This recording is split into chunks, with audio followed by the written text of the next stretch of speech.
Yo, people, what we saying, what we spraying, back again with another stream. And I won't lie, I was this close to just saying, bun it all, football don't exist until Monday. I was so close. I promise you, I was so close. I was just, do you know what? Yeah, I'm only doing one stream today. Yeah, this stream here. Yeah, I'm gonna drop maybe one or two videos. Yeah, and then I'm doing the 9 p.m. NAF stream. That's all I'm doing today. That is all I'm doing today. I mean, I got some. Obviously, I got some things to do. You know, in normal life, but I am not being drawn out today. I am not being drawn out tomorrow. I'm not being drawn out on Tuesday.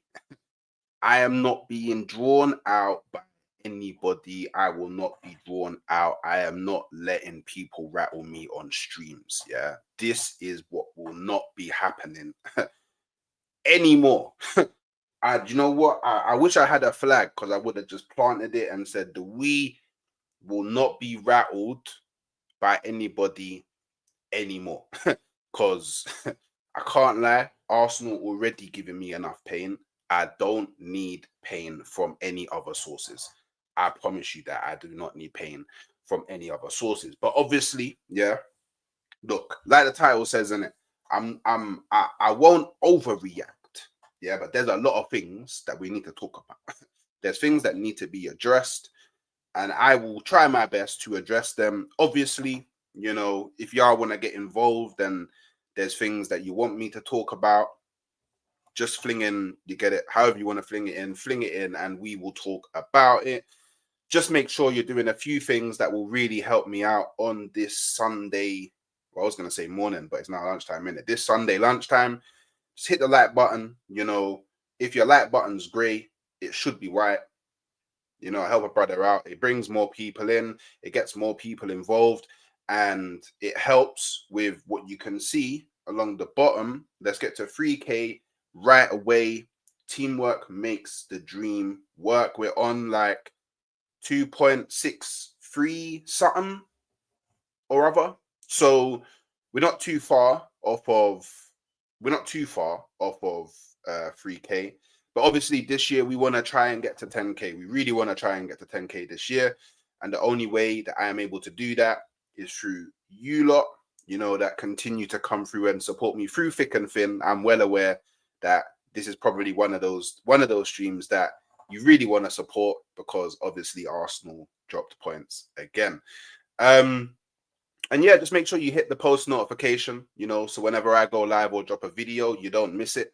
You know, I do a lot. So on a daily basis, there is usually a lot for you to check out. So just make sure you're staying involved.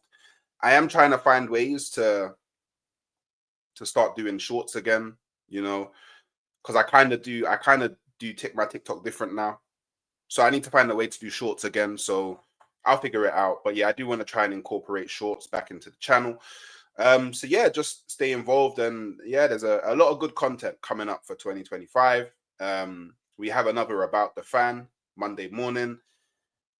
It is an Arsenal fan, so just make sure you know you're locked, loaded, and ready for all of that. Let me just go through the chat. I see who's inside. Obviously, come on, you gooners, my brother. Big up skills. You know about bro. You know in it. You know. We do have 5. This is why I don't want to overreact because we have got 5 home games in a row now. So whether we'll get 15 points, I'm not so sure.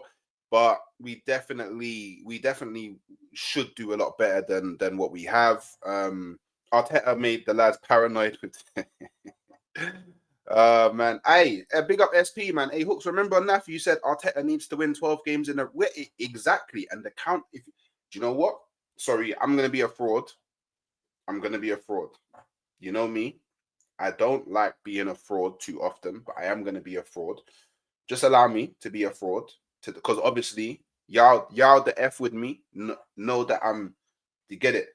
I'm going through the motions at the moment. Yeah, I'm going through the motions. So if y'all could just, if you haven't already, check out my fan cam that I did. If you could just drop some likes on there, drop some comments, check it out. You know, rivals, I'm pretty sure you like to see a little bit of a meltdown. There was a tiny bit of a meltdown. My head was hot. My head is still kind of hot, you know. So yeah, go show that some love. I appreciate it. I really would appreciate that. Share it with your friends. Let them know that there is a new Arsenal fan on the block that is currently struggling. Became a City fan yesterday. Arsenal forever. I hear it. I hear it, man. Big up Sensei Hooks. Marino looks brazy, right? Zach 10 football. I can't lie. Yeah, man. Yeah. Yeah. Yeah. Hey, big up Trudon. Snowy settings at Anfield, but game on. I did see that. Because I woke up and I was seeing like, raw, they're thinking about cancelling the game, and I was like, no.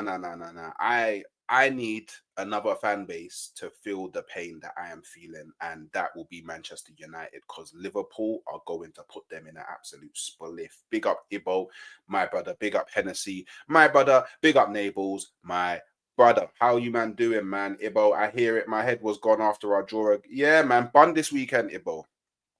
Bun this weekend. The penalty was soft. Do you know what? Yeah, I don't think it was a penalty. Yeah, but that doesn't matter, because we should have been able to score another goal.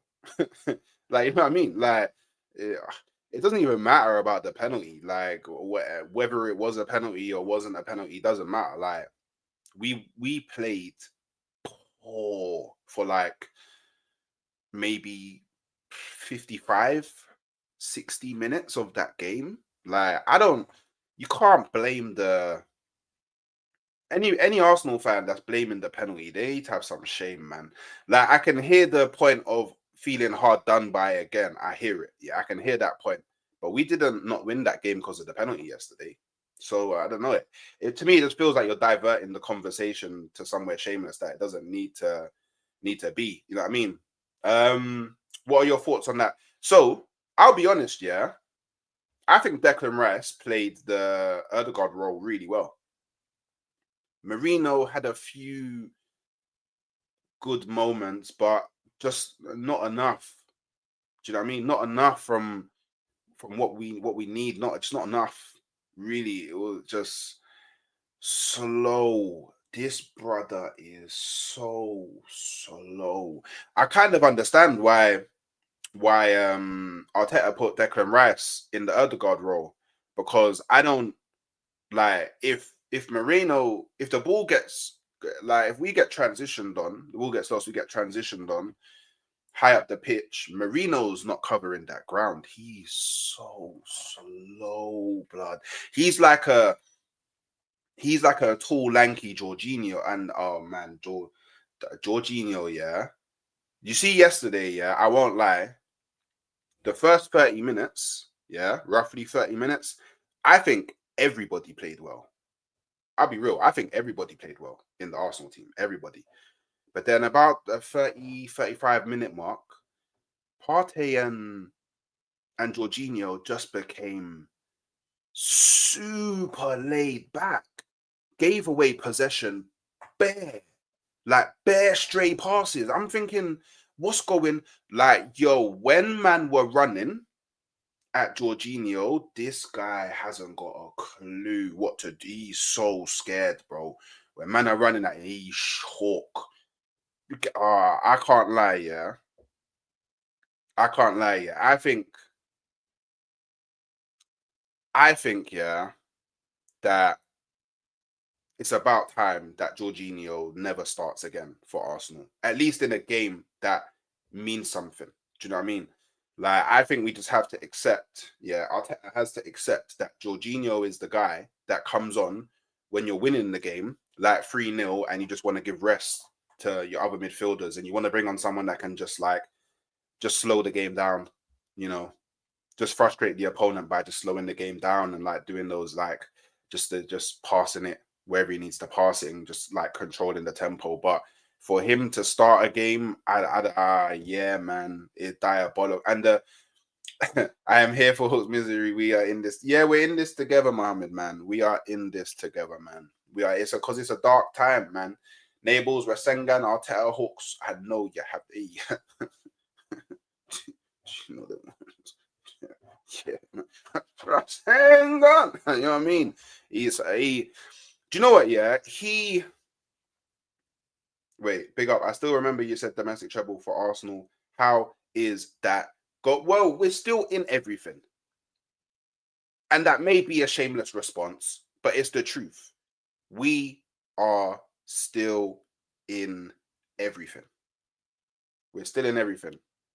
We're still in everything. You know them ways there. Smash the like button. You hear it. Big up, Mr. Slotball. Happy Sunday. All hooks hold that. Big up, Dre. Why does he keep saying y'all? You're going to have to expand on that. You're going to have to expand on that, bro. Not going to lie. Big up, Abel, after work. Big up, Hawks. Unlucky yesterday. To be fair, Brighton was solid in the second half. I felt Arsenal had another gear, but it never arrived. The pen was a bit shiesty, though. And you know what? I just think the players didn't want it enough. The players didn't want it enough. Maybe the manager didn't even want it enough. You know, I just think sometimes it's just as simple as that. Big up Peppermint Freedom, Marino going through the back of Jesus. Pause on that. Yep, proper goofy, super goofy. So, and you know what? Yeah, Jesus was very quiet yesterday as well. He didn't really do much. Big up David FA. You know what I mean? Hope you're good, bro. Big up SG. The blame goes to the Kroenkes for hiring an inexperienced manager like Arteta. We wasted 5 years of this process, PR and merch. We have become what we banter Spurs for being, accepting failure. I hear it. Face 900. I hear it. Spooky hours in Highbury. Big up Blacker Music. Big up James Kamani. Kenya fan here, still healing. Anyway, Arteta should focus more on cups. And I don't want that, man. I want the Prem. I can't let it die. I need the Prem. I don't know if I can go another year of no Prem, man. I can't do it, man. I need the Prem. Like, obviously, whatever we win, I'll be happy because we better fucking win something. I tell you, we better fucking win something. I tell you that for free. Like, we don't let me see. And don't let me see another trophy this season. I promise you. Don't let me see it. Don't let me see it. Especially considering that we're already in a semi-final. Do not let me see it. Arteta, don't let me see it. Arsenal, don't let me see it. Big up propaganda machine. We played 4 DMs and 3 centre-backs. Arteta is a coward. I'm done with him. I've been crashing out for 18 hours straight. No sleep. I hear it. Big up SP, not even an Arsenal fan, but when I didn't see Ødegaard in the lineup and saw 3 DMs in the middle, I knew Brighton would have a chance. And I don't understand why Ødegaard was dropped. Yeah. Now, people gonna tell me, oh, Ghost to God and all them things there. Cool, whatever. You don't like Ødegaard, fine, cool, whatever, innit? But it is undeniable, yeah, that we have a better chance of winning games when he starts. It's not rocket science. You know what I mean? Like, Ødegaard, yeah. Like, I don't know. Like, maybe when you watch him on the TV, you don't see it in it. But when you actually watch him play football, bro, the brother is different. Yeah. And it's brothers like that you need on the pitch if you want to win games. Like, you can't be like, oh, shit, man. Like, yeah, man, I left one of my best players out. Oh, shit, it's 1-1. Oh, shit, I got to bring him on now. And just expect him to change the tide. Bro, you can't bring on someone when everybody's already playing crap and then expect that one brother to completely change everything. That's not how football works. It's actually just not how football works. Like, people are deluded if they think that's how football works, man. Yeah. We love that. Remember, get the likes in, brothers. Get the likes in, man. Marino is trash, Mohammed. I know this, man. I big up the Wood. Unfortunately, we failed the eye test from early in the season, and the struggles have been consistent ever since. Yeah. Marino is mid, not even better. Yeah. We're just poor. It's just poor. Like, it's looking like a real poor signing, and it's that is it, like, We spent like 7 weeks trying to sign this brother. If you don't laugh, you cry, innit? You know them ones. We spent 7 weeks trying to sign this brother. What?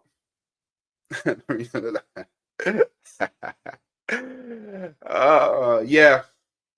Yeah, like I don't know, maybe 20, 25. Yeah, not as long as what we should have in it. Not as long as what we should have, man. Watch, we're gonna be talking about Man City soon, not Liverpool second place. I Slim man, I hear it, man. I hear it, man. Maybe second place is our ceiling this year. Maybe. But we'll find out in it. Hooks just changed teams. I can't, man. I can't. Arsenal's in my blood, man. To get it. Like, man, I've been an Arsenal fan for so long. Like, but like obviously you got to stick with your team through the good times and the bad times, innit?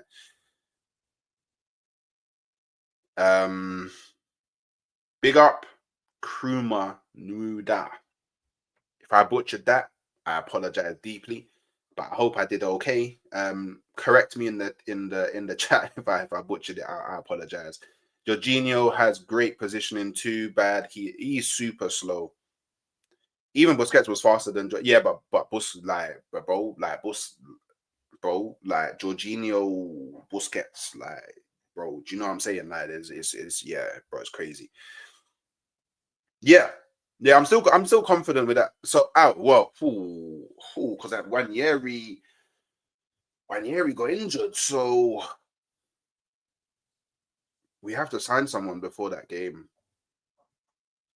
So no Wanyeri, no Saka, no Sterling. Potentially no Havertz, depending on when it is, because he was meant to play. I thought he was going to play yesterday, but he's still ill.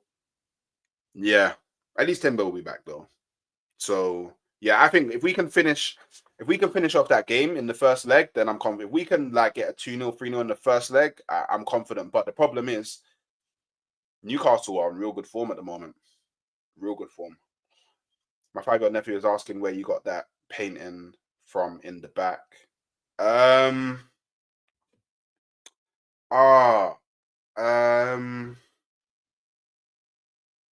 I can't. It's a place.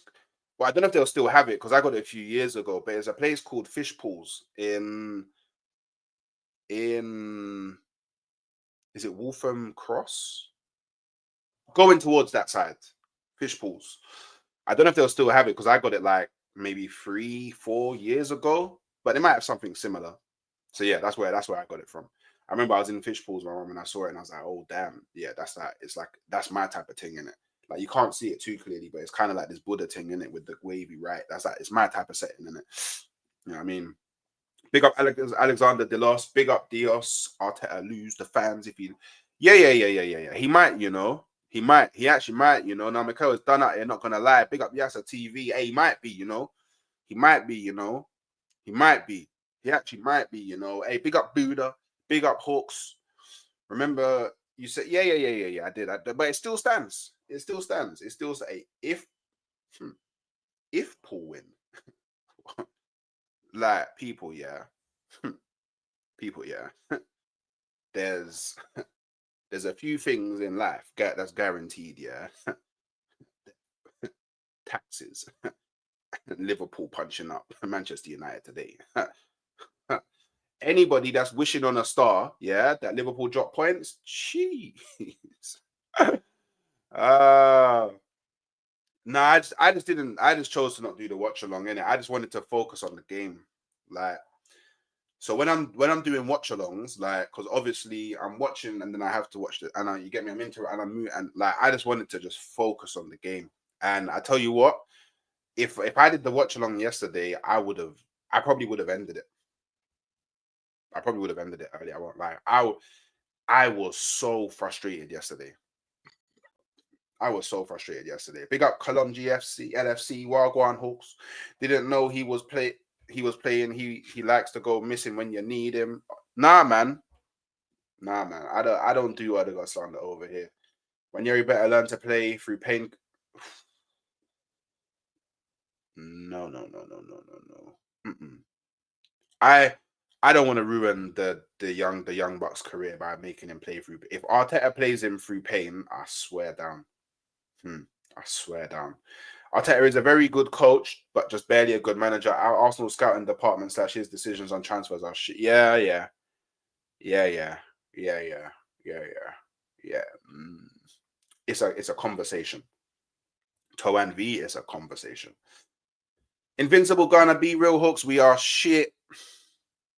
Hmm. Hmm. Do you know what it is? Yeah. Do you know what it is? Yeah. I don't know if I can say that we are shit because when players are playing in the positions that they're meant to play in and Arteta doesn't do galaxy brain, we're good. Like again, yeah. Why is Partey playing right back? I remember when I was watching the game on Sky, yeah, and they brought up this statistic where it was something like when Partey plays in the midfield, it's like I think it was 2.6 or 2.7 points per game, so pretty much a win every game he plays in the midfield. And when he plays right back, it's like 1.3 per game points. The drop off is crazy. And then we drew. So it's like, I mean, he likes to talk about data, he likes to talk about statistics, analytics, all of that. You see that? Why is he still playing right back? I can't blame Partey for that. I'll be honest. Whenever I've seen him play right back, he's not been the problem. A few times in yesterday's game, he gave the ball away carelessly, needlessly, like he was too laid back. I hear it, but he did a few good things as well. He wasn't the problem yesterday. Now, but why is he? I can't blame him for playing. Like I can't blame Partey for how Partey plays at right back when we all know he's a midfielder. Do you get what I'm saying? So why is why why is this brother sacrificing our capabilities of winning a game, yeah, by putting Partey right back and Jorginho in Partey's position? I don't get it. Personally, I don't get it. I don't get it personally, innit? Like, cause for me, I don't understand why he just didn't go. You know what? Calafiori, you go right back. Miles Lewis Skelly, you play left back. Or Calafiori, you play left back. Miles Lewis Skelly, you play right back. And then Partey plays in the mid. Surely that's better. Surely that's better. I'm not even a manager. I ain't got no badges. Surely that's better. That's better, no? Or am I tripping? That's better, no? Surely. Nah, man, he's a dope, man. We should have. And he wanted to. He wanted to. Wait, Arteta wanted to sign Jorginho in 2019 when he first came in. That was like one of the first players that he wanted to sign. And then he just like, this is the thing that kind of annoys me. And I'm not even going to slew Jorginho because he's been a good player. Like, it's just like his legs are gone. But he is a good footballer, yeah. It's not Jorginho's fault that Arteta couldn't let go and find somebody else after missing out on Jorginho. Do you get what I'm saying? Like you didn't get Jorginho when you wanted to get Jorginho, so then why just go get someone else? Identify someone else. Like Jorginho came to Arsenal way too late in his career. Odegaard is not as good as Rodri, but in that Arsenal team, he's just as important. That Arsenal team can't. Yeah, it's true. And I mean, it's hard. Like you can't really compare Odegaard to Rodri because they play different positions. But I hear what you're saying. It's true. Big up Hawks. Hope you're good, bro. Big up Guna Rids. Uh, I'm somewhere between. I'm somewhere between like sad and disappointed, with a little hint of frustration. I'm not angry. I was angry yesterday. Slept on it. I'm not angry no more. I'm somewhere between sad and disappointed with a hint of frustration. Big up King Barks. Apparently, was hit with yeah. He shouldn't have even been okay. Okay. That may explain that when he came on, he only made like 4 passes. It was crazy. But like, yeah, like look, and this can all go back to poor squad planning because you know what I mean? Couple man go out with injury, couple man go out with illness, and we're fucked. I'm not even angry with Arteta anymore. It's the fans who still back him. At this point, I must. I agree. The Rids is on that. Come meet me outside type shit, man. Invisible God at Arteta out. I hear it, man. Newcastle good at it. Yeah. I promise you, Hawks. No, no, no, no, no, no, no, no, no, no, no, no, no, no. Rids, man. We don't need that energy. We don't need that energy, man. We don't need it, man. We don't need it, man. Ego excuses. Sack Arteta if Arne Slot wins the Premier League or finish below him. But the latest is because of unprecedented circumstances of injuries, red cards, etc. I take back my statement.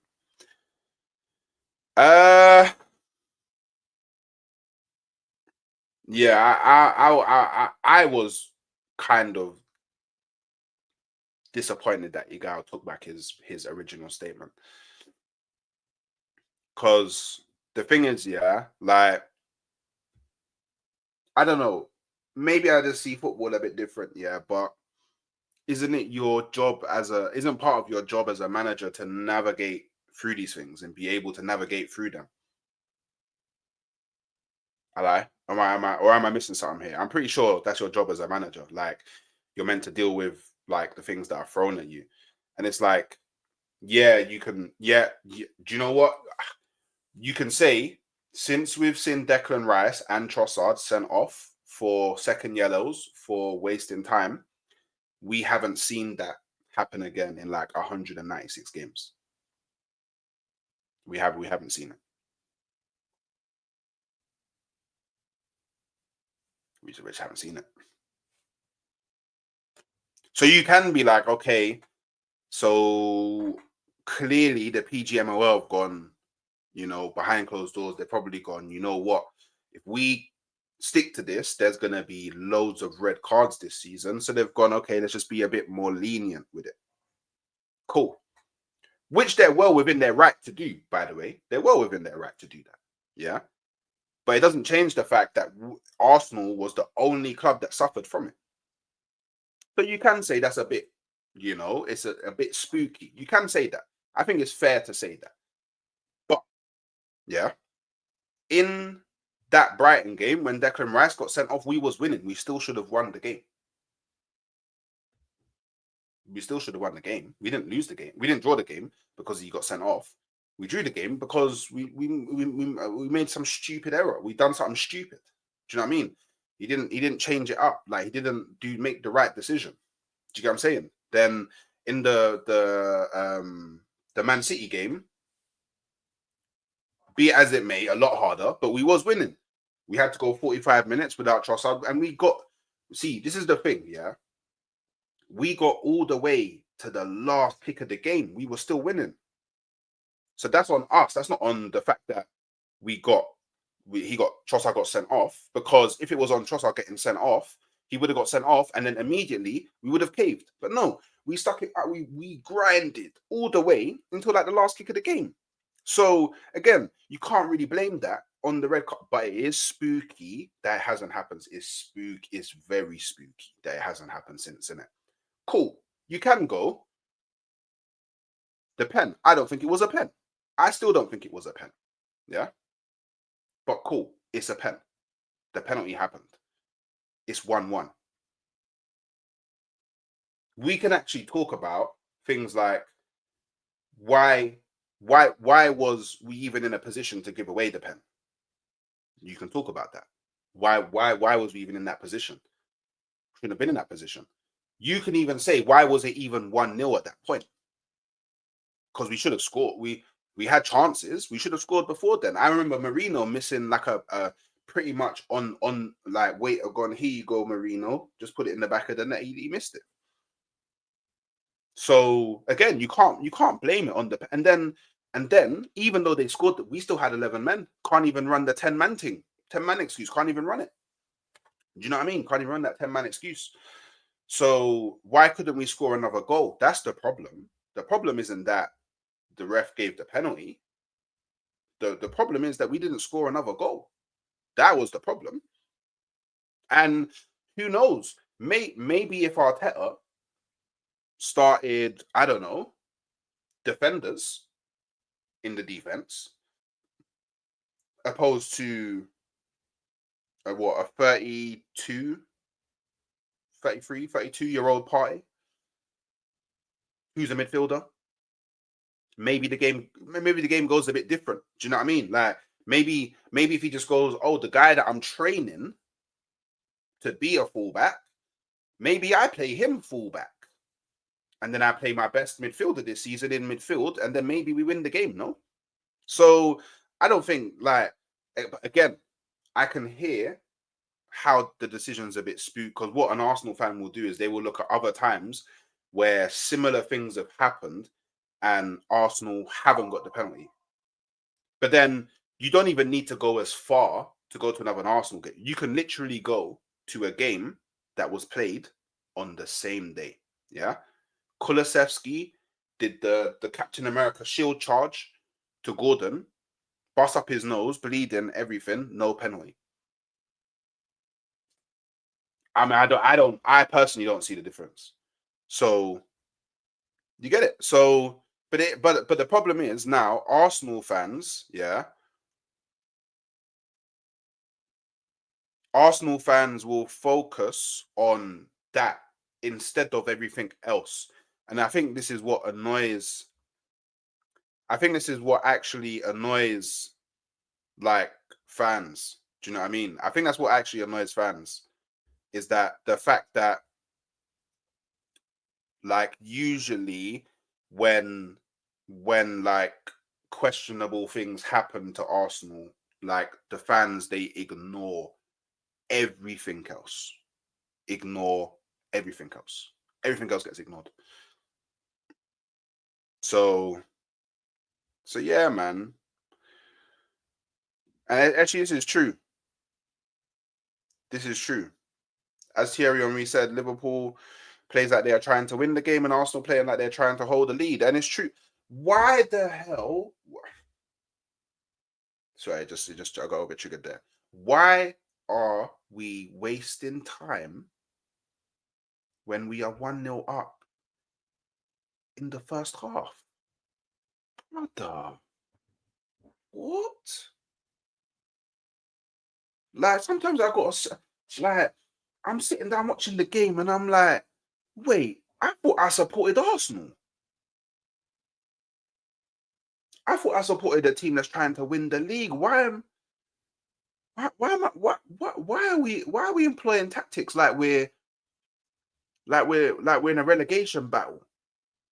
I mean, you were just gone up 1-0 against a team that's in the top half of the table, and we're trying. Why are we playing like, all trolls aside? Why are we playing like Stoke? Why are we playing like Stoke? Why are we playing like Stoke? I hear this trying. He is a midfielder, but he's a midfielder that's being, like, he's being coached to be an inverted fullback. So it's a bit different to Partey, innit? And then even on the Tomiyasu thing, cool, you can say it's on Tomiyasu for being constantly injured, but then I would say, but then it's also, is it not on Arteta and Edu for not acknowledging that and going, how about we sign somebody that isn't injured all the time?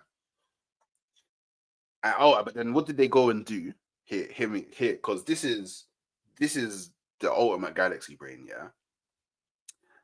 We have a defender who's always injured. So what do we go and do?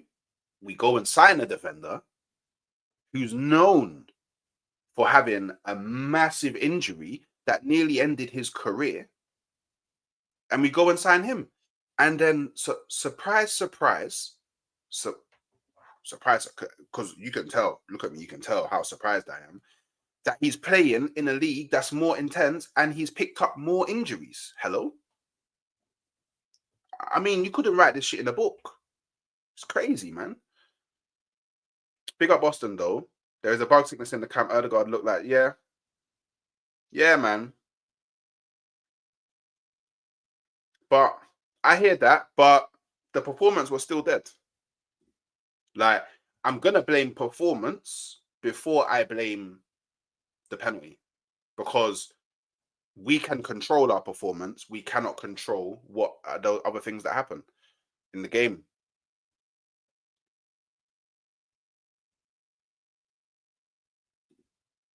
I mean, but the thing is, Saliba actually hits the ball before headbutting, and I mean, it. Do you know what? It's not. It's so. So this is my view. Yeah, like he didn't actually headbutt the guy. It like headbutt is intentional. I don't care what anybody says. This is even outside of like headbutt. Headbutt is intentional. Saliba's not even looking at João Pedro. He's looking at the ball, and then he goes to head it, and the ball hits his head. He actually hits the ball, and then he hits Pedro's head. But because it's not like Saliba went, oh shit, like João Pedro might score, so I've got to headbutt him to stop the. It's not what he's doing. So I don't know, man.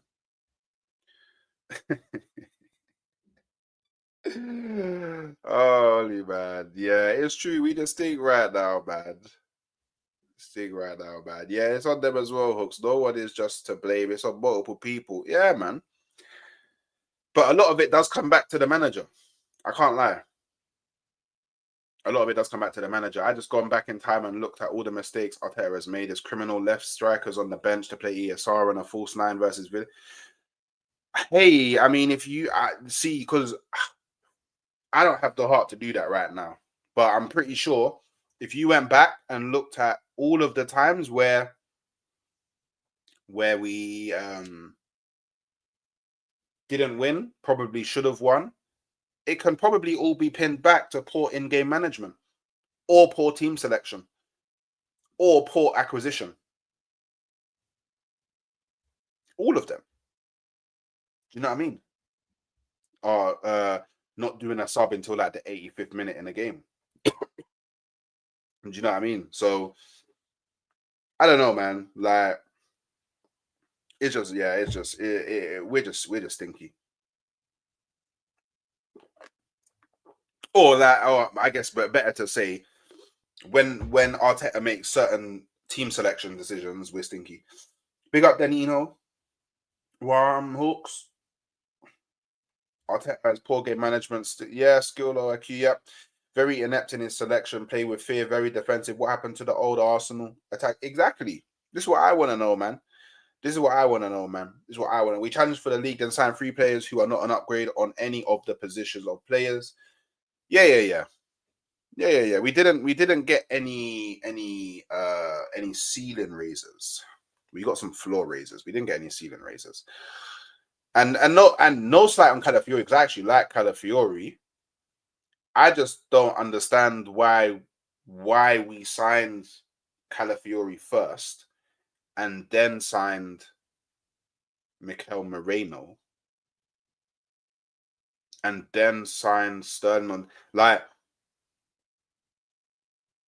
I mean, correct me if I'm wrong. Shouldn't our main priority have been a winger and a striker? I mean, correct me if I'm wrong. Maybe I'm wrong.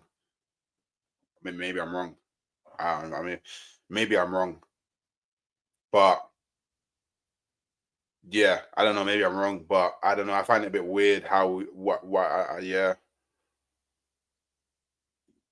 Big up, bro. I don't know why, but the reaction. Yeah. Let me know, bro. Yeah, man. Yeah, man. There's so many people you can blame. Yeah, but yeah. Both players are going for the ball. It's soft, but we still should have won the game. Big up Shazam. Yeah, we need some Shazamming right now. I can't lie, man. Under Mikel Arteta, we've had 15 attempts to win a trophy since we won the FA Cup. Why is he still in charge? Name any big club in world football that finds that acceptable and keeps the manager. Making some very good points. That's a very good point. It's a very good point. It would have been called a foul in any other part of the pitch. It was a foul. fairly clear penalty. If the same thing happens in the box, that didn't cost Arsenal the game. But what I'm saying is, Saliba touched the ball first before headbutting the guy. So Saliba's won the ball. I mean, the excuses some of the fan base make is ridiculous. Yeah, man. He's never ever getting sacked. Hold up. Wait a minute. He's never. I think we just need to accept that. If Saudi comes, yeah, but we're trying to offer him a new contract. Do you know what? Yeah, I'm talking with the chat. Yeah, but what I need everybody to understand. Yeah, just the one thing I want everyone to take from this stream. Yeah, Martinelli is finished. Martinelli is dead. Yeah, anybody. Yeah, in my fan base that's still backing Martinelli, yeah, infinitely suck out till the end of time. Yeah, this guy is so washed. He doesn't do anything. He literally came on the pitch and did nothing. Absolutely nothing. But I'm looking at him and he gets the ball and I'm like, okay, do something. He doesn't do anything. I'm like, okay. I'm like, but by the way, you're meant to be fast. Why do I never see you kick the ball down the line and force the defender into a race? Not once. I never see you do this. Why do you not force people into races? Why don't you use your strongest feat, which is your speed? Why are you so predictable? Why don't you take people on? Why don't you try and beat your man? Why are you incapable of being direct? What the hell has happened to you? He fell off the maddest cliff. He does, TB. He needs some shame unless he wins stuff. Big stuff. I think Reno and Cal are good players. However, we need it. Yep. This the Neto thing. Neto still hasn't played for us. Like, do you know what I mean? I don't get it. Yeah. I don't miss him though.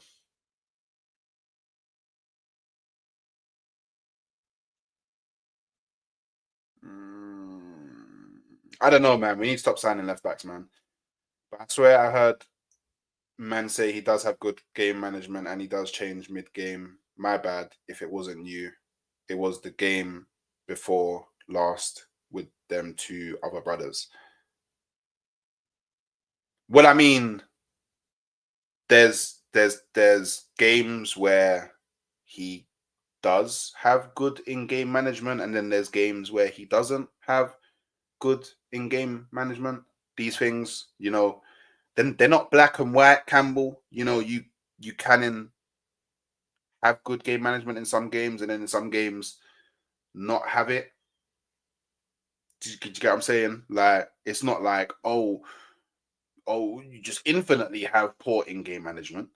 You know, there's times where even people like, it's like there's games where strikers, you know, not really good at finishing, but then there's games where they're good at finishing. Like, I don't know, like, I don't know. I think that's a weird thing to check, personally. I think that's a weird thing to check. But big up Campbell. We signed the backup keeper and can't play him yet. In the summer, we still have to get another. Yeah. It's crazy, man. It's crazy. Big up Triggs, bro. Take this in. 800 million spent in 5 years. And this bro has only signed 6 good players. Raya, Gabby, Magalhaes, Old, Timber, Partey, and Rice. The rest are average or crap. My man has... Yeah, he has wasted a lot of P's. He has wasted a lot of P's. He has, man. I think what didn't help Saliba, and if we're being honest, he didn't head the ball, then Pedro. Pedro headed the ball first. The direction. But he still got the ball. He still hit the ball. What? I hear what you're saying though, but like Pedro headed the ball and he headed the ball and then headed the player. Unless they've changed the rules. Maybe they've changed the rules. No, I've known Martinelli's been done for time, bro. No. He needs to go. He actually needs to go. Finished. Yo, can we get some likes? Yeah, hit the like button if you think that Martinelli's done. Do you know what? That's the new thing. Hit the like button if you think Martinelli is finished at Arsenal. He's finished at Arsenal. Do you know? I was watching the game and I was just thinking, wait, I'm an Arsenal fan. Is this really my potential starting winger at Arsenal? What? Nah, nah, I don't even. Nah, that don't even make sense. Martinelli is my starting wing. I support Arsenal, you know. Nah. It actually hurts my head, I can't lie. If Arteta was the president instead of John Kennedy, he would have survived.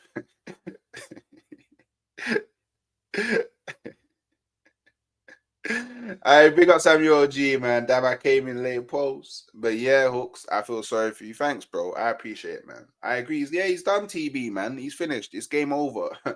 Game. You know, he's done.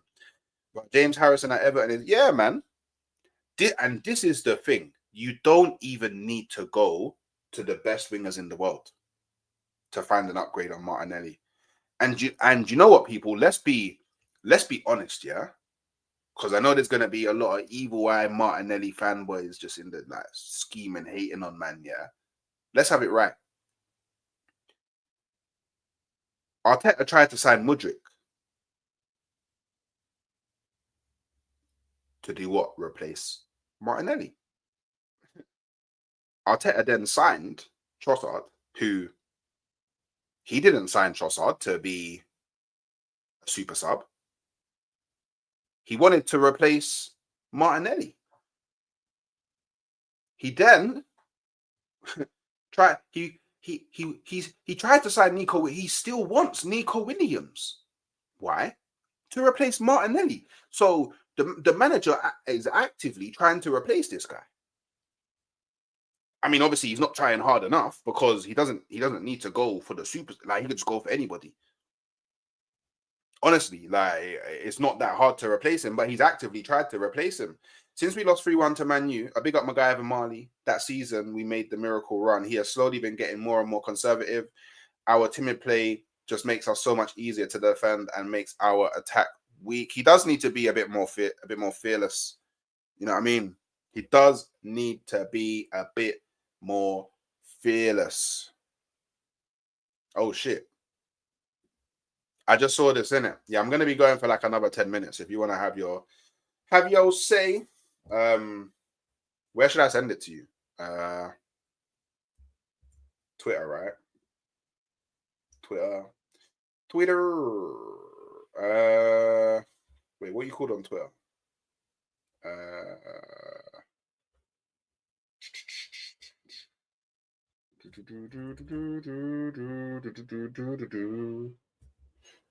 Okay.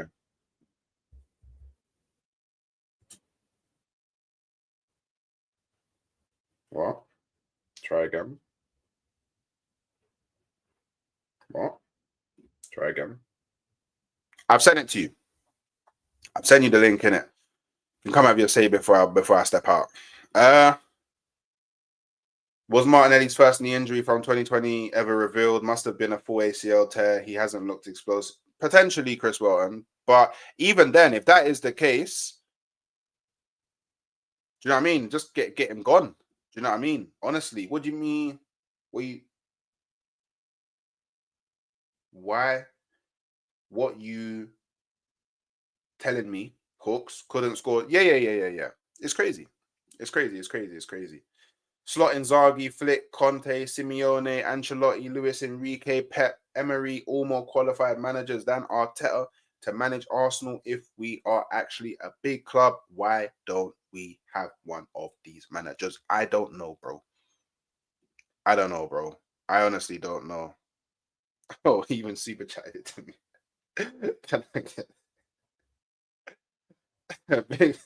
I sent it to you on Twitter though. So you have the link. Big up for the super chat though. That's how slow see, that's how you know I really talk with my community them. That's how slow that I was going through the chats, that he probably super chatted, hoping that I would see it sooner. That's funny. You're funny, Brandon. You're funny. But hey, go on, do your thing. I just need to go grab my charger. So go and spit your facts. What? And Why am I funny? Because you said the super chat saying to send the link. Because obviously, you would have thought that he's going through the chat too slow, man. I need to get his attention. So no, I hear it. But go on, do your thing. I'm just gonna go grab my charger. Yeah. Well, look, people can try and twist this any way that they like, right? This all comes back down to the manager. I said that yesterday. Yeah. I don't know if you see it. I don't know if guys in the chat have seen it. I'm sure you have. Me and a gal having a shouting match on the football terrace yesterday after the game. You know, it all comes back down to the manager for me, because he's the one that built the squad. Yeah. He's the one who can't rely on players that are defenders to play or do a job at right back. So we're having to shoehorn our best attacking, or should I say our best creative midfielder aside from Odegaard into right back. He's the reason why we chop and change all the time. He's the reason as well, Hooks. He's the reason, why half of these players have fallen off a cliff. Yeah? Half of these players are a shadow of their former selves. A shadow of their former selves. Now, you have to question why. When there's one or two players that are a shadow of their former selves, you can sit there and say it's down to the individual. Far too many players don't look anything like they used to anymore under this manager. Now, let's forget about the players that were already here, right, when he joined as manager.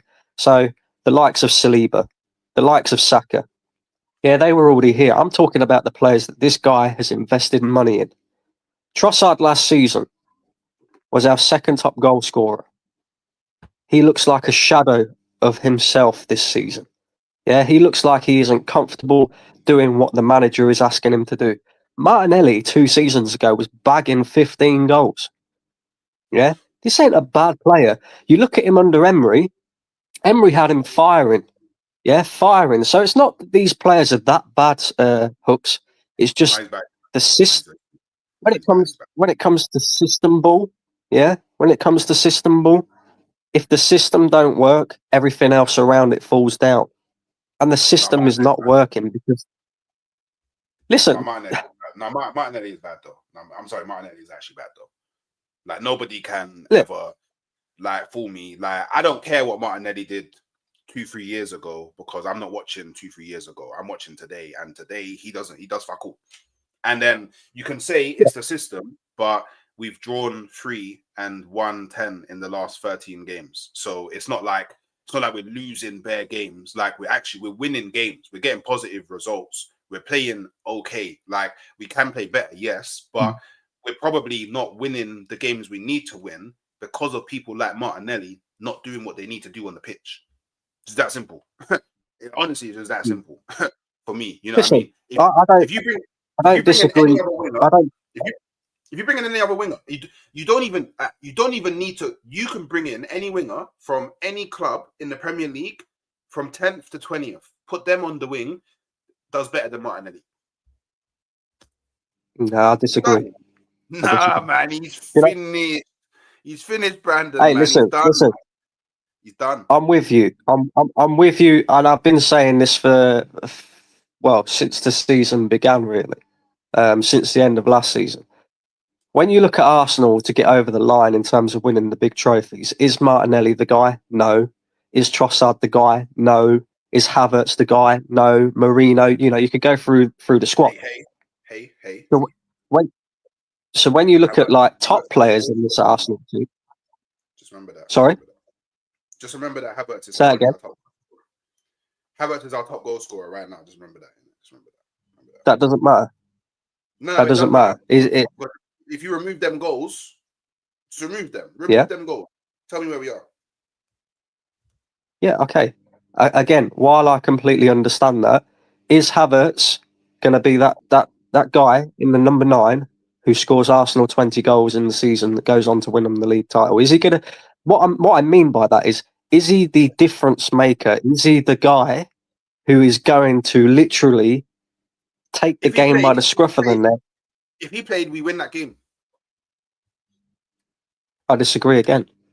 No, if he played, we win that game. Like, do you know what? Yeah, people. No chance. This is the thing. Yeah, this is the thing. Yeah, I don't even think Havertz should be our number 9. Yeah, because he wasn't signed as our number 9. I know Havertz's best position, which is why everybody wanted him. Yeah, is behind the striker. He's not the guy you look to for you need to be getting us the goals. He's the guy that contributes to play and can get you extra goals on top of what your striker is already getting. But because Arteta chose to sign Moreno instead of moving Havertz back into midfield and signing a number 9, whenever we don't score, everybody slates Havertz because Havertz is our 9. But he didn't decide that. He signed a contract at Arsenal with the vision of he's going to be playing a similar role to what he played at Bayer Leverkusen. So I can't hate Havertz for that. I can't hate Havertz for that. Doesn't even make sense. That's like I don't know. I don't know what you do for work, but I don't know. Like if your boss tells you, "Oh yeah, cool. Obviously you're contracted to do X, but I'm gonna make you do Y now," and you're doing bad at Y, I can't sue you for that because that's not your role. You didn't join the company to do that. But everybody's Havertz is the easy scapegoat. He's actually just the easy scapegoat. No. So, but this is where you're getting it twisted, my friend. What I am saying, what I'm trying to get at, is Arsenal's squad building under Mikel Arteta has put Arsenal in this predicament and in this position, right? Aside from the players that he inherited when we was here, when he first started here, in Saka and Saliba, who are hands down our best 2 players. Yeah, no question, no questions at all, right? Every other player that he's brought in is not an not a level raiser, not an elevator, right? None of these players are going to elevate Arsenal to winning major trophies. Now, do I put that on Havertz? Of course not.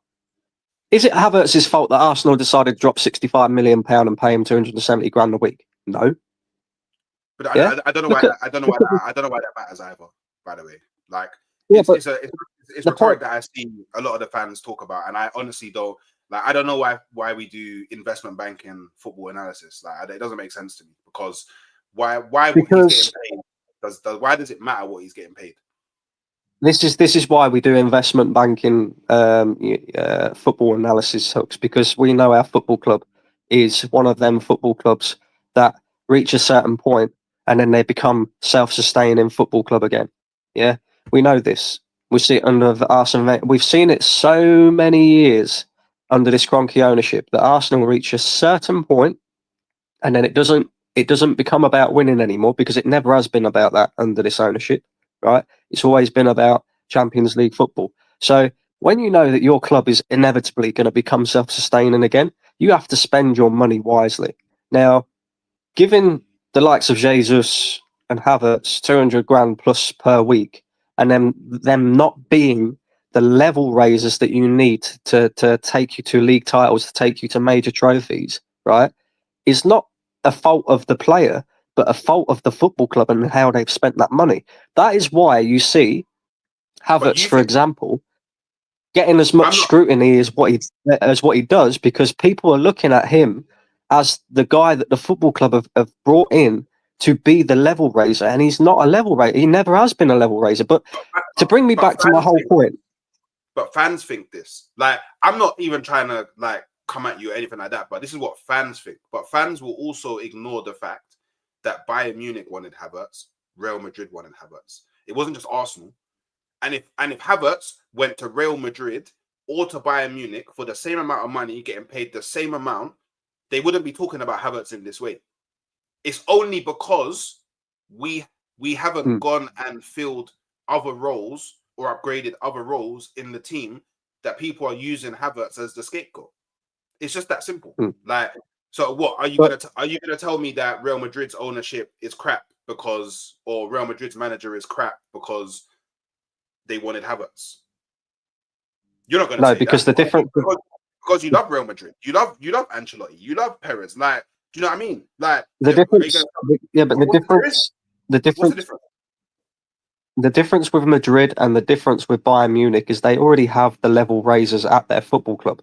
So integrating a player like Havertz and putting him on, let's say, the money that we've put him on and buying him for the same money isn't necessarily a problem because they've got the players there that elevate them already, like Harry Kane, like, what's his name? Musiala.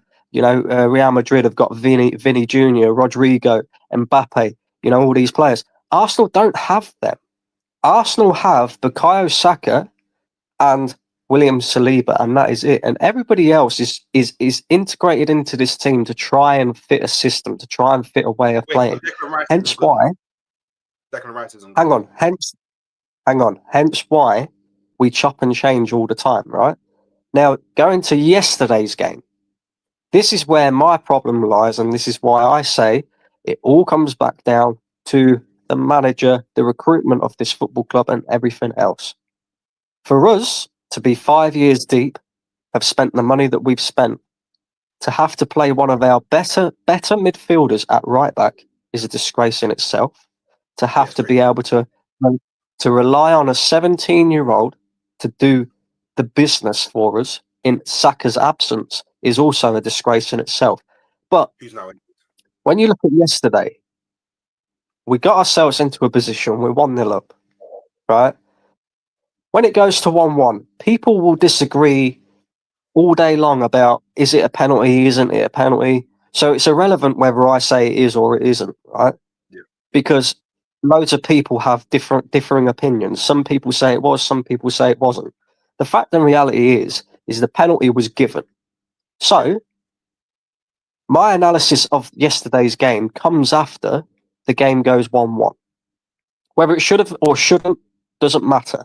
It did. It went to 1-1. So now I'm looking at my manager to use his tactics, to use his in-game management to make sure Arsenal go on to win that game. And he failed again. Yeah? And we've seen it on a number of occasions, Hooks, right?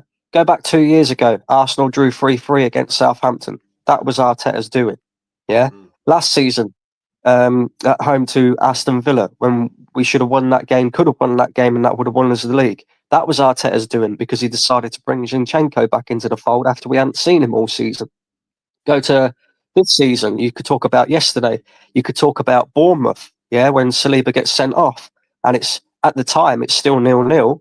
I personally didn't feel like the manager needed to make a change. He did. He brought on Kivior. Kivior ended up being one of the guys that cost us one of the goals. How many times are we going to see poor in-game management from this manager before people go, hang on, let's take a look at the manager now? And then it brings me back to players being a shadow of their former selves, right? Whilst I agree with you about Martinelli not being good enough to take Arsenal to levels, we know Martinelli is miles capable of better performances than what we have seen or are seeing right now, because he proved that 2 years ago when he scored 15 goals. He's proved that under Unai Emery when he scored 10 goals in his first, I think it was like 8 games. So that's the anomaly season. Anomaly or not, but the point is he is capable of that because he's done it before. So I now look at the manager and say, right, Martinelli has shown that he is capable of doing it. So now you've got to get it out of him and make sure you get it out of him consistently. Same with Trossard, right? Trossard scored 10 goals last season, which was our second top goal scorer. A lot of them come off the bench. Wait a minute. I hate to do this, but sometimes I have to address pussios in the chat, innit? So, by the way, I made the point, that there's games where Arteta has had good in-game management, but there's also games where he's had bad in-game management. You can't just go, look at the small subsection of games that have cost us points and go, because he had bad in-game management in those games, he by default, everything is bad in-game management. Because if he always had bad in-game management, we would lose every game. So I beg, allow it. Okay, but man just want to come to the chat and just chat rubbish all the time. Allow it. You can go talk rubbish somewhere else. The only thing that I'd say to that. Sorry, Brandon. Because again, we drew yesterday. Yeah, we drew against Fulham. Yeah, and we drew against Everton. All games that we should have won. There's no excuse for it. All games that we should have won.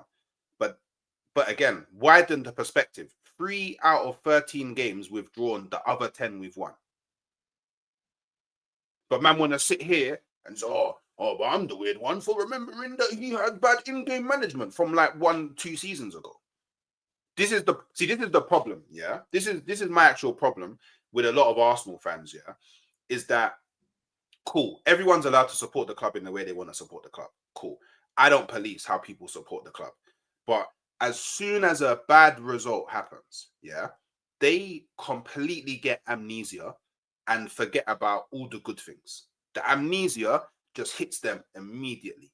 Immediately, amnesia hits them and they forget about all the good things. Because look, you say bad in-game management. If we won the game yesterday, would you say bad in-game management? Because I don't necessarily blame I don't blame the manager wholeheartedly. Because I think do you know there's a difference though, Hooks. There's a difference between in-game management and setting up in the first place to win a game, right? When I say about in-game management, I'm talking about Arsenal are on the back foot. Arsenal are losing the game. Arsenal are drawing the game. Arsenal need to win the game. And the top managers in world football, they do something different. They change something, whether that be personnel off the bench, a different tactic, a different system, a different way of setting up in order to get better out of the players on the pitch. I honestly cannot remember the last time that Mikel Arteta has done something in-game that has ended up having a positive effect in terms of Arsenal being in a losing position or a drawing position, and then he's ended up being the reason why we go on to win the game. A lot of the time, there has been a lot of examples where this manager has actually ended up costing us points in games. Do you see what I mean? And that's the difference between a good manager and a great manager, in my opinion. So, but also, we know he's not a great manager. People will argue with me as well that he don't have the pieces at his disposal. He don't have the players at his disposal in order to change things in the way that I want him to. But to me, that's not an excuse, because he told us it takes 5 years. He's had his 5 years. He's had his £800 million. He's the one who invested in these bang average players that you can't get performances out of now. He's the, you've got a lot of people try and take the focus off the manager, right? Which is fine. I understand, you want Arteta to succeed. He was a former Arsenal captain, all the rest of it and whatever. I believe it or not, I want Arsenal and Arteta to succeed as well. I just have a different outlook on the way that I look at things. And, a lot of things stem back to why we're playing so, in the way that we are and why we've got all these bang average players. It's because of the manager, man. He didn't have to go and buy Mikel Merino in the summer. He didn't have to play 3 defensive midfielders yesterday. But he did. You want a bit of control in that midfield when it goes to 1-1. You want somebody who can maybe create something. Try and do something different. I mean, I'm not a fan of Zinchenko, but at least he'll try and break the lines with his passing. Wait a minute, yeah. And obviously this brother got too emotional, and it's fine. If you don't want to come back, that's fine. I don't care. Like, people that call me out and then when I call them back out, start crying, I don't really care. But you will say that he doesn't have good in-game management, but then like Boston said, and we went 1-0 down to Palace, and then he turned it around to win the game. And even someone saying, I was surprised that you praised Arteta recently for it. So they're talking about you. So I just don't understand why it's a problem, yeah? And I'm not saying you, because you haven't called me out, but there's people in the chat, yeah, that are calling me out. I don't understand why it's a problem when I say that, yeah, there's games where he does have good in-game management, and he has got us wins across his tenure, but then also he has had bad games. But then when you say it, it's not a problem. This is the thing. This is what I don't understand, isn't it? Like, do you get what I'm saying? Like, because to the original guy's point, who even look, Brentford. We went 1-0 down at Brentford. We won the game 3-1. Went 1-0 down against Palace. Won the game 5-1. So clearly, there is games where he is able to galvanize the team and win the game from losing positions. Yeah. But like I said, the very moment that Arsenal have a game where they drop points, people get amnesia. People get amnesia. And the thing is, I'm not even an Arteta fan.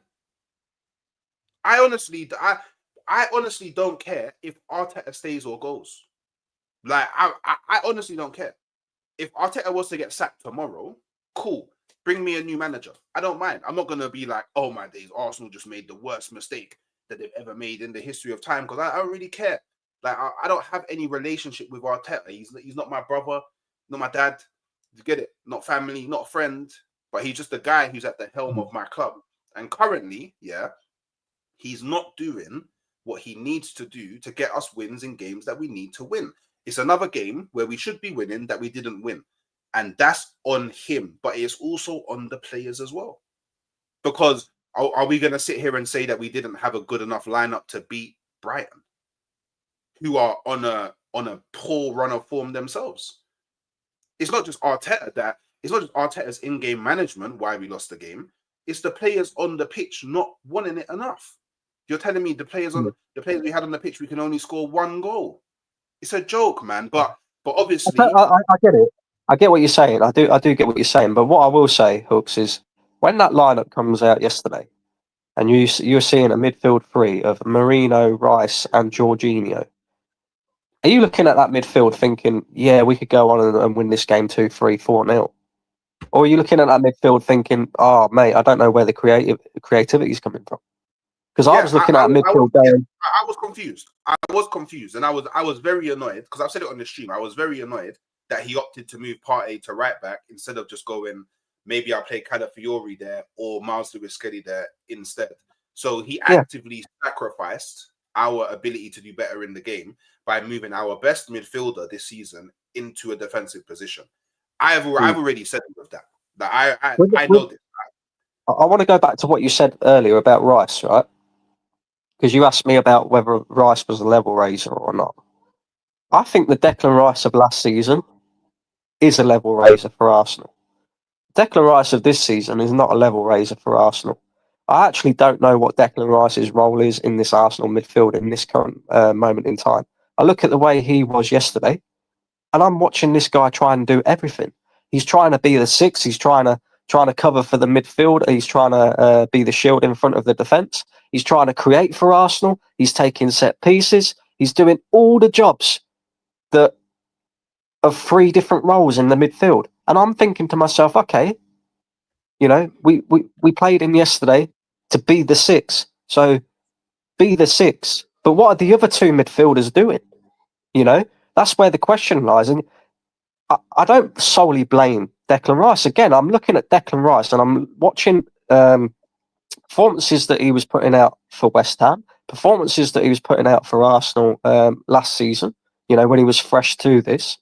And now I'm kind of seeing this manager kill him off, not just because of the role that he's trying to play Declan Rice in, but also because he's playing this guy through injury. Why? Yeah, that's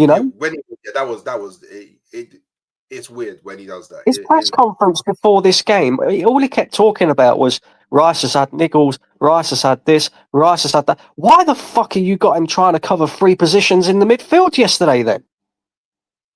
Do you know what I mean? What is going on? You know, Gabby Jesus yesterday, right?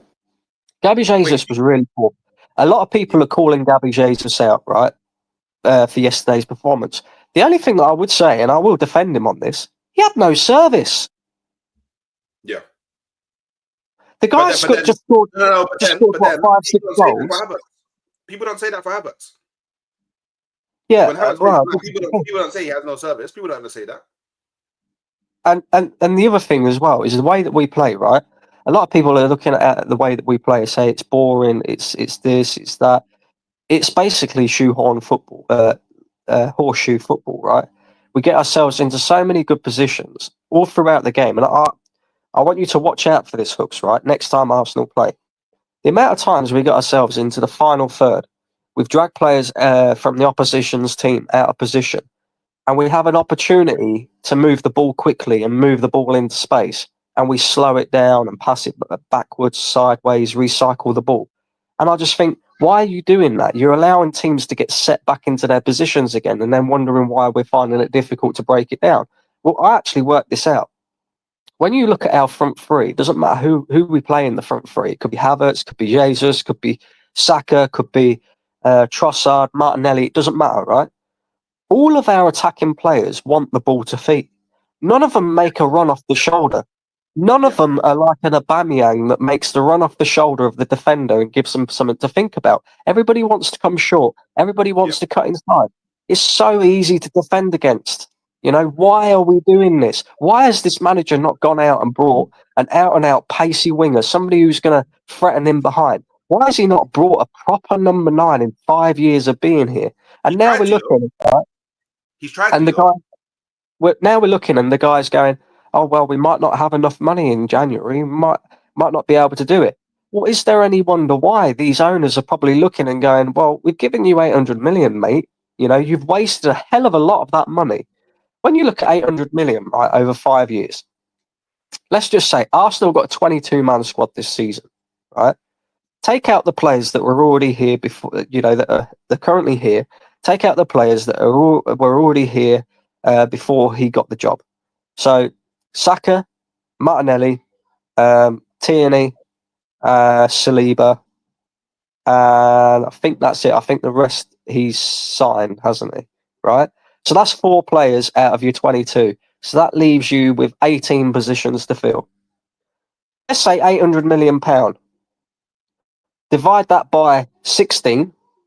That's £50 million per player. Let's just say, out of a 22-man squad. And then you've got obviously your 2 youngsters that have come through the academy, right?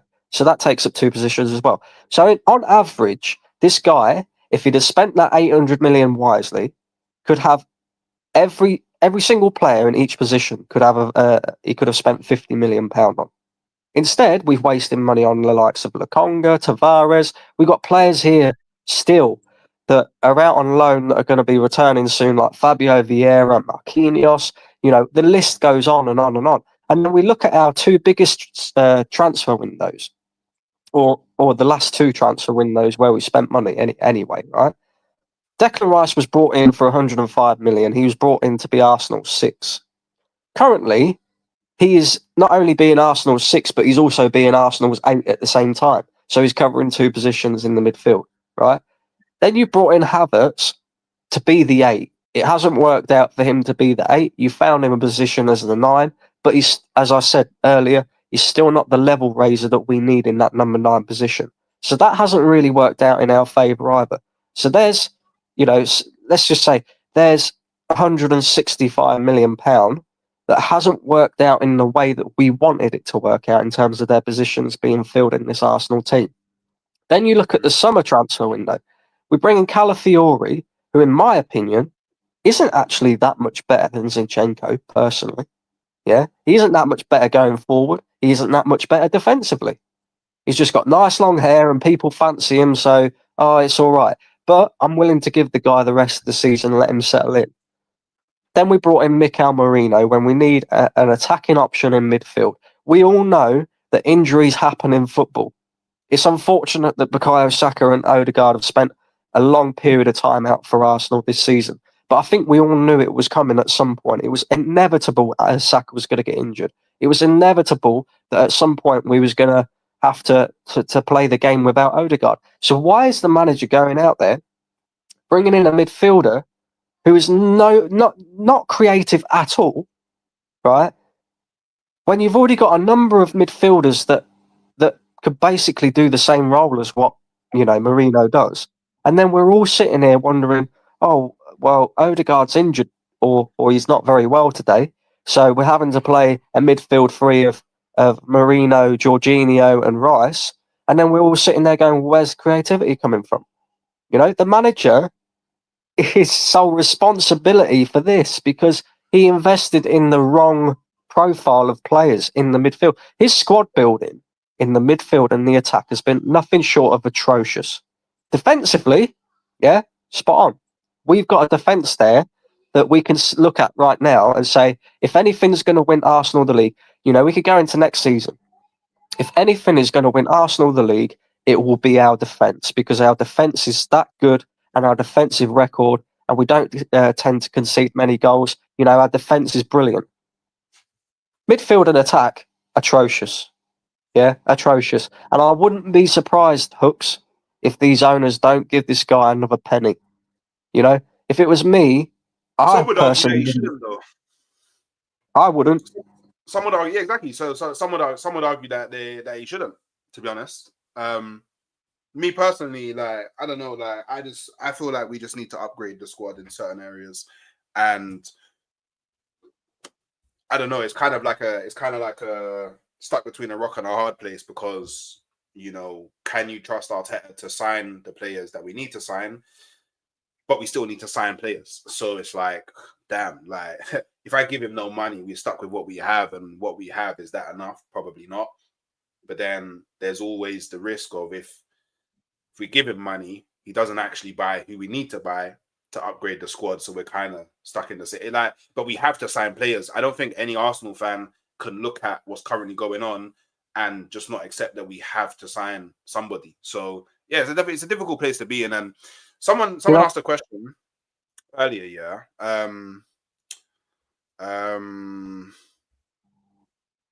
So do you think we have regressed since last season? Yeah. Yes. And he says, if so, it is on Arteta end of. So I disagree with that last part, because it's not solely on Arteta that, well, if so, you will say we've regressed, but Yeah. if you look at the season holistically, we're third in the Champions League.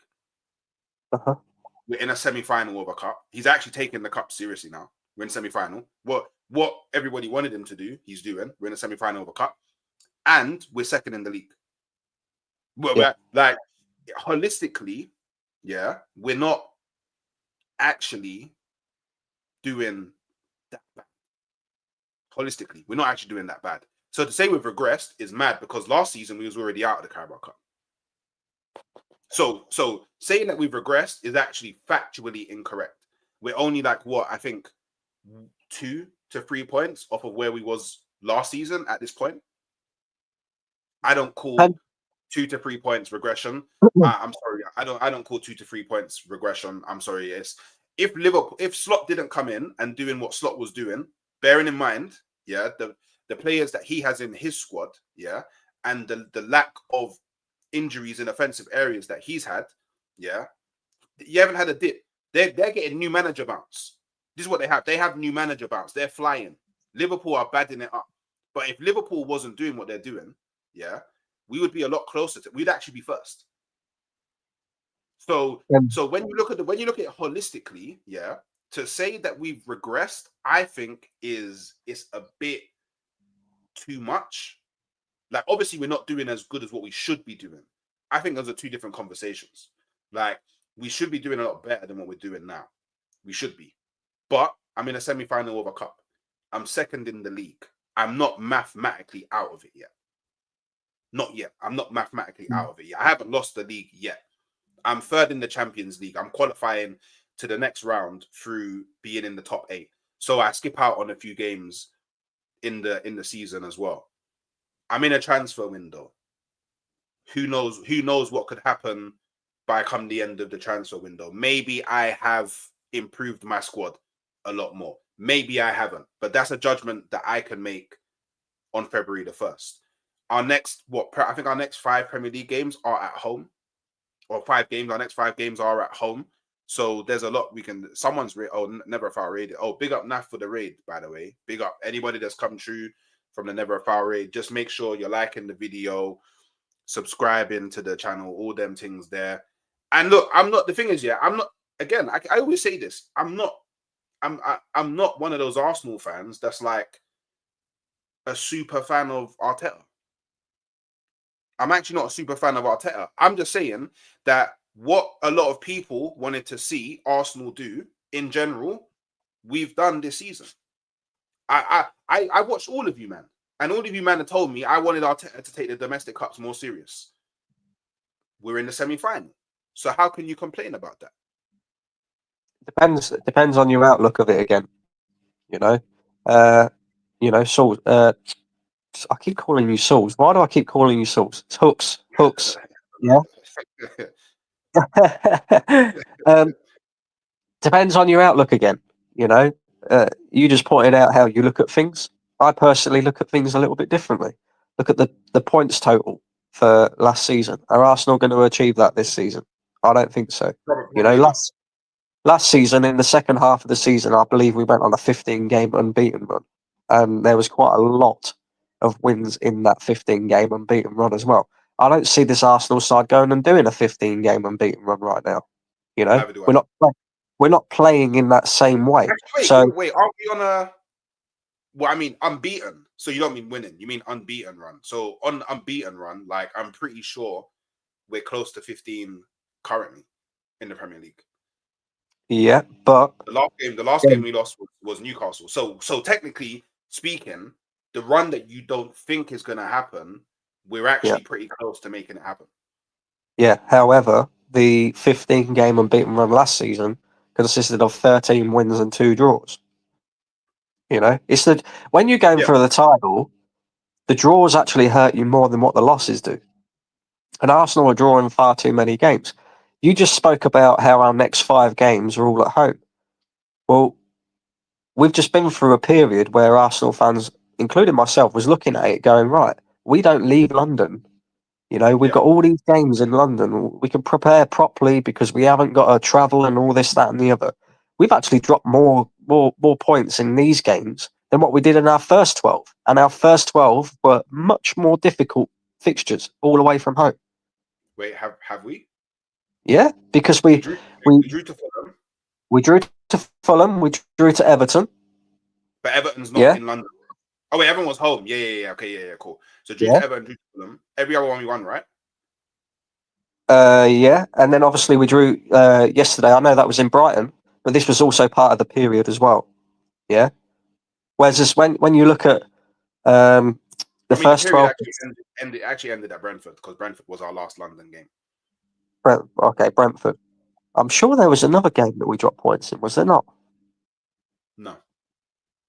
At least I don't think so. As far as I'm aware, we've already dropped points at Everton, Fulham, and Brighton just yesterday. What was the game prior to Fulham? Everton. No? Pretty sure it was. It was Everton, no? I thought Everton was after Fulham.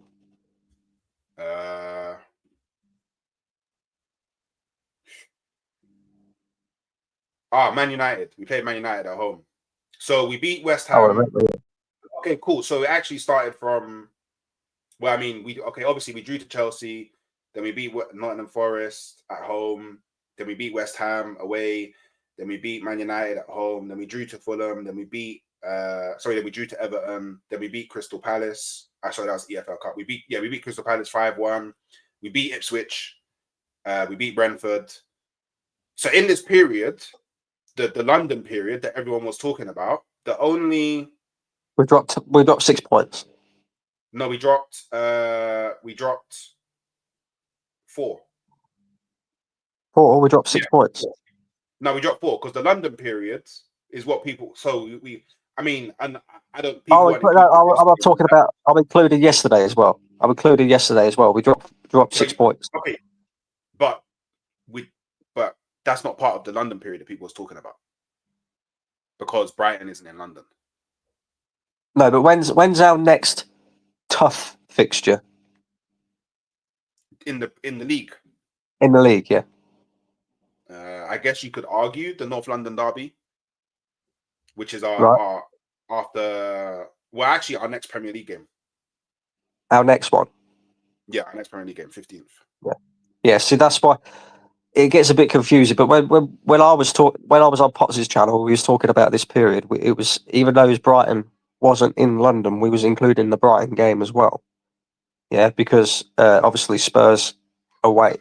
Spurs at home is against the top 6 side. So in this period, we dropped 6 points, right, of games that Arsenal should have been winning.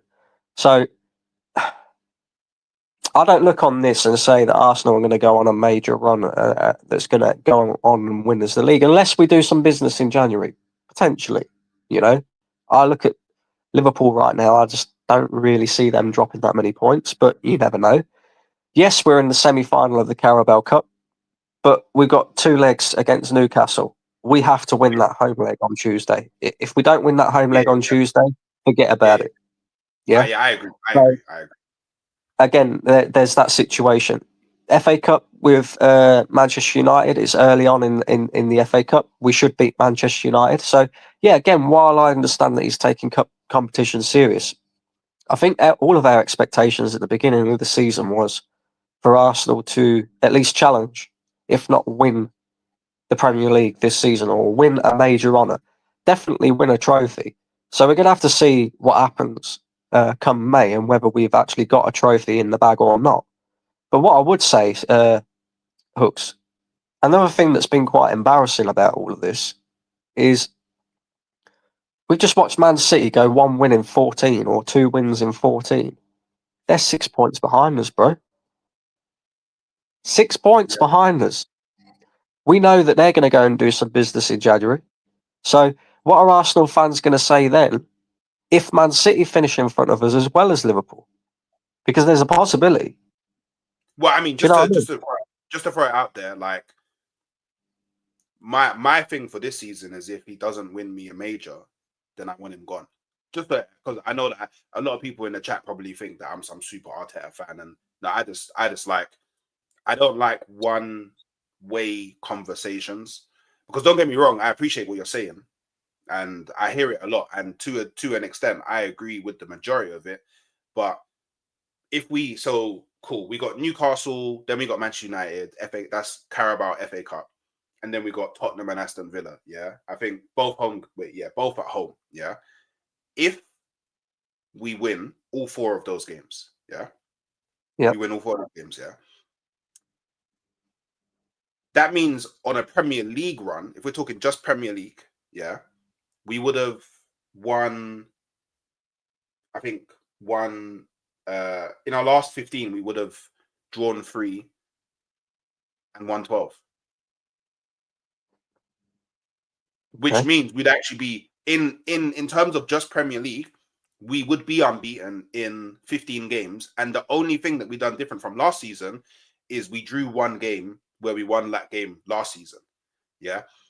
Now, and this is just to say the point on regression is mad, because if we win all those next 4 games, we're into the 4th round of the FA Cup. And depending on how we win the game against Newcastle, I think if we win like maybe a 2-0, 3-1, I think the tie's done, because I can't see us losing by a mad amount at St. James's Park. We probably won't win, but I don't think we'll lose by an amount that will lose the whole tie.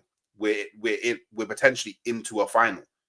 So to say that we have regressed overall, I think is a bit mad to say.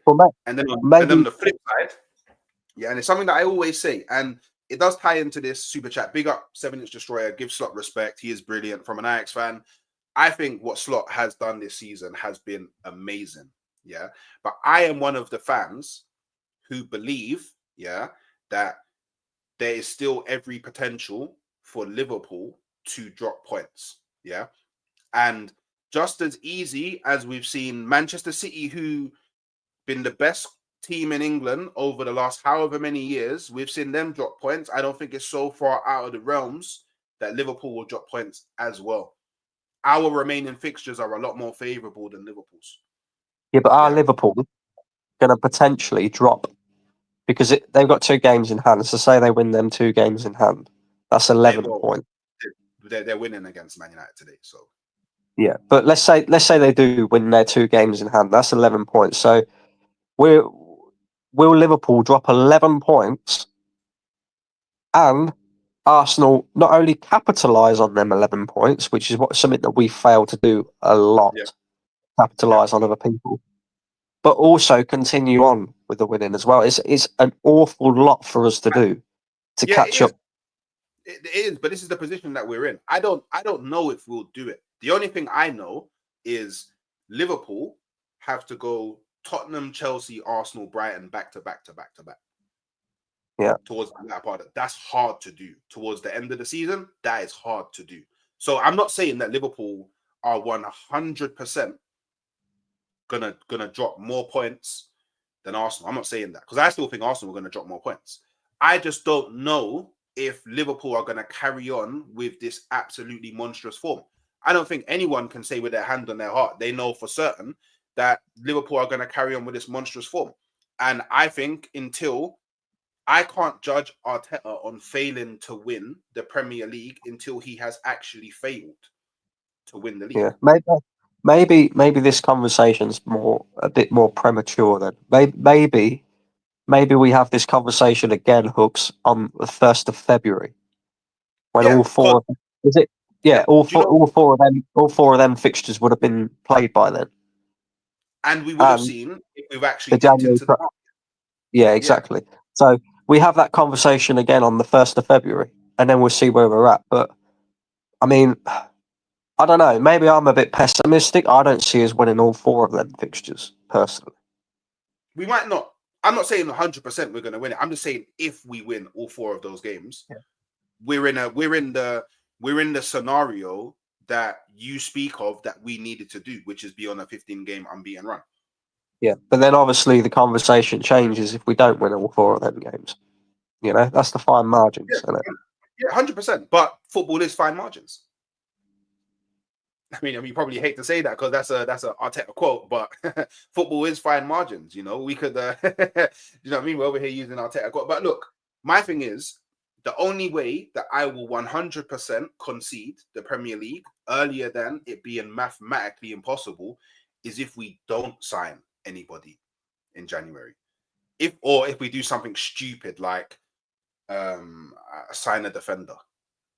Do you know what I mean? Like we just all we've signed is a defender. Then I'll be like, cool. The league. I would then be like, cool. The league's done because I don't believe with having Saka out because it was already hard enough with Saka in the squad to win the league. To not have Saka in the squad until I think he's gone for the whole season personally, but to not have Saka for at least minimum April, I don't know how you could ever really expect to win it without beefing up your squad. So it all does depend what we do. Will we do enough? You know, people are telling me that I've said certain things in the past, and it's like people don't realize that opinions can change across a season. You know, more information that is presented to you, you know, your opinion changes. Like unless like I don't know. Like, I always like to use the phrase like, you know what I mean, like certain people are the type of people that, you know, they ask their girlfriend out. Their girlfriend cheats on them, they still stick with their girlfriend because they decided to ask their girlfriend out in the first place, isn't it? Like, apparently you're not allowed to change your mind on anything, no matter what happens, in it. But yeah, there's a lot of things that I've said and will continue to say that, you know, my mind will change. And like, look, it's not even to like, I don't even think I'm being negative. I'm just assessing the current scenario that we're in. And I honestly think that if anyone is looking at our current scenario and leaning too far on either side, I don't know, it's a bit weird to me because either what you're doing is not taking in all the context of where we've done things that we needed to do that we didn't do, or you're completely having amnesia about all the good things that we've done this season so far. So, but hey, like I said, everyone's allowed to support the club however they want. All I'll ask is if you think Martinelli is finished, just hit the like button, innit? Because I know you're not gonna like it for me, because a lot of y'all are hating right now. But you know what I mean? Show the love, man. Help the channel grow. All them things there. So I guess I'll ask you the question. Yeah. Do you think the season is done? We can end on this. Do you think the season is done?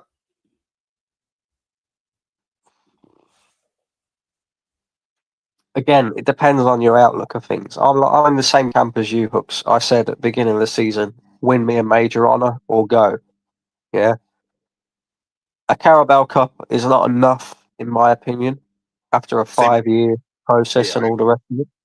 I'm there with you. So from that outlook, even if he wins the Carabao Cup, because I personally don't believe that Arsenal will win the league. I personally don't believe that Arsenal will win the Champions League either. There's no evidence to suggest that we will.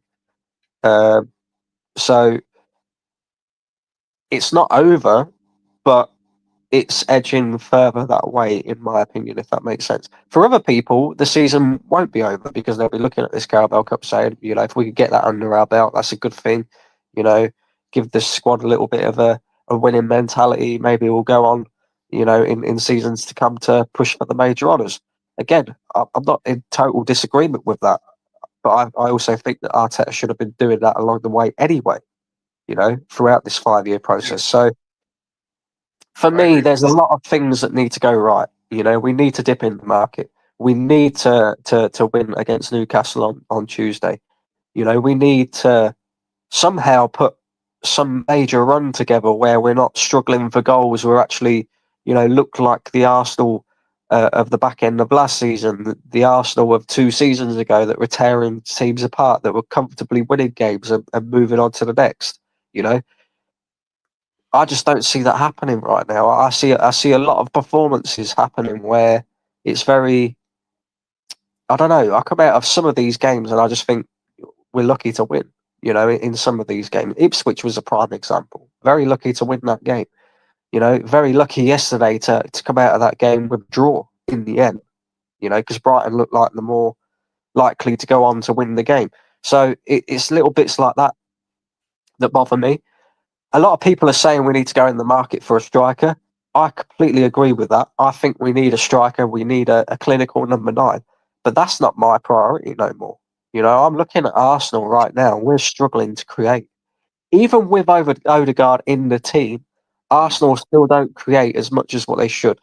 And the reason for that is because Martin Odegaard is not a 10. Odegaard is an 8.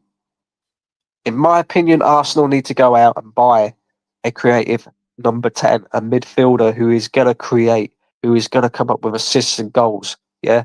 Odegaard doesn't come up with assists and goals enough. So for me, it's you move Rice to 6, Odegaard to the 8, you go out, you buy a 10, you create more opportunities for your front line and then see what's happening. Yeah. Because Jesus has proven that he can score goals. He has done it in the last couple of games. Yeah. Havertz, obviously, he's been coming up with goals. Yes, we ain't got Saka.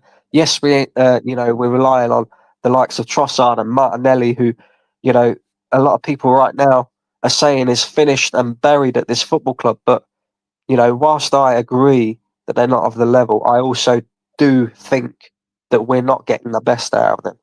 And I think adding another creative player in that midfield not only causes problems to the opposition because they don't know who to pick up. They don't know whether to pick up the 10 or whether to pick up Odegaard in the 8. Yeah.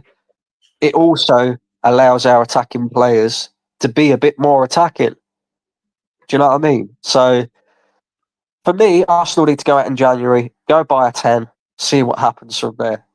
Because we're not going to get a striker in January, and then go from there. But again, we have to beat Newcastle on Tuesday. If we don't beat Newcastle on Tuesday, bro, it is long for Arsenal this season. It is long for us. Yeah, it is in the Premier League. It's very long. But I'm confused. You must have me confused with someone else because I'm deducing that you support Liverpool. I don't actually shit on Liverpool. I'm not one of the Arsenal fans that shit on Liverpool. So you must have me confused with someone else. But obviously, big up to you and your feelings. Everybody seems to be in their feelings at the moment. It's weird. Usually the chat is very good, but it just seems like everyone's in their feelings today. But that's fine, man. Yeah. So look, I hear everything. I hear everything that you're saying, innit? I hear everything you're saying, and again, on the large part, I agree. Yeah, on the large part, I agree, innit? But like again, until I see what we do in January, and until it's because you say it's 11 points to make up. That's you assuming that Liverpool beat Everton in that game at Goodison Park. They could draw it. If they draw it, it's only 9. Because they're definitely beating Man United today. 100%. They're beating Man United today. But if they draw Everton, that's only 9. And that's only 9 considering from now until Liverpool face Everton, they don't drop any more points. So basically what people are doing is they're making assumptions heavily in the favor of Liverpool to the detriment of Arsenal. And all I'm saying is it may not work out that way. Hence why I do the mathematical thing. Do you know what I mean? Do you know what I mean? I just do the mathematical thing, innit? You know what I mean? This is what it is, man. And I understand that even if Liverpool drop points, Arsenal have to not drop points. I'm not saying that Arsenal won't drop points. I'm not saying any of this. I'm just saying to, like, do you know what's crazy? A lot of people will slew me for not 100% writing off the possibility of Arsenal still being able to win the league. But go and ask your manager. All the Liverpool fans, go and ask Slot. Or any rival fans, go and ask Slot. Ask him if he's written it off. Because I guarantee you he will say exactly what I'm saying. So it's like, do you know what I mean? Like, people want me to just sit here and beat up my club. I'm not going to do that. There's places we need to improve. Yeah. Arteta needs to win a major this season. If he doesn't, I want him gone. But like, I'm not just gonna sit here and infinitely punch up, man. I don't know. I don't think that's it's kind of productive in my opinion, isn't it? But obviously, love for everyone that came through. You know, big up Brandon for coming through as well. He's obviously in 4 games time. He's probably gonna come through again, and he's either gonna be smiling because because we didn't get those 4 wins and he can slew me, or he's going to be smiling because we got those 4 wins and it's looking good for Arsenal. Do you know what I mean? So yeah, and I love for coming through, bro. I appreciate it. I just ask people on the way out, if you can just like the video, if you can just drop a comment. And, you know, it can even be a hateful comment. I don't mind. It just helps the algorithms. All publicity is good publicity. I'm a big believer in that. Hope y'all enjoy the rest of your day. I am going to be sending you over to... well, they're not streaming now. They're going to be streaming later on, but it's Coppish. It's going to be their live match reaction. So just go over there, give them some early likes, all of that stuff. And I'm pretty sure it's something you're going to want to watch regardless of what happens. So yeah, big up everybody. And I will catch you next time.